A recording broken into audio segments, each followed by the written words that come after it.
เรียกงานการทำเฮียนอยู่นั้นเห็นข้าพเจ้าให้มีความก้าวหน้าขึ้นถึงในโอกาสนี้ข้าพเจ้าต่างหน้าให้แก่พนักงานครูอาจารย์และนักเรียนภายในโรงเรียนวัดธรรมสนเผาเด็กกำพร้าทั้ง7ขอแสดงความยินดีฮักต้อนทุกท่านมาณที่นี้อย่างสุขสุขใจผู้ชมเสยเฮียนบรรดาท่านแขกที่มีเกียรติอยู่ในพิธีอันนี้ก็มาสำคัญนี้ก็มีแขกหลายท่านเข้ามาร่วมน้ำในนั้นก็มีท่านสุรชัยติยโคตรผู้อำนวยการโรงเรียนนวมินทราสุพิษอีสานขอให้แก่พระร่วมขอชมเชย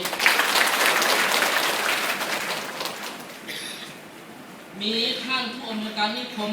สินทุพงศ์โรงเรียนนวมินทราสุพิษพระยักษ์ขอให้แก่พระร่วม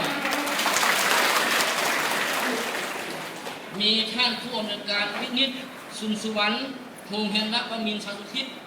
พัดสินขอให้แก่พระร่วมขอชมเชยมีท่านคำไหวทองทีมหาไซผู้อำนวยการโรงเรียนวัฒนธรรมสุดเผ่าเด็กกำพร้าเหล่าเด็กก่อให้แก่เข้าร่วมขอสมเสยมีท่านจันดาแก้วพักดีรองอำนวยการโรงเรียนผู้เผ่านี้ก่อให้แก่เข้าร่วมขอสมเสย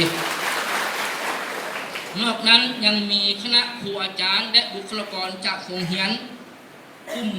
เฉลิมพระเกียรติ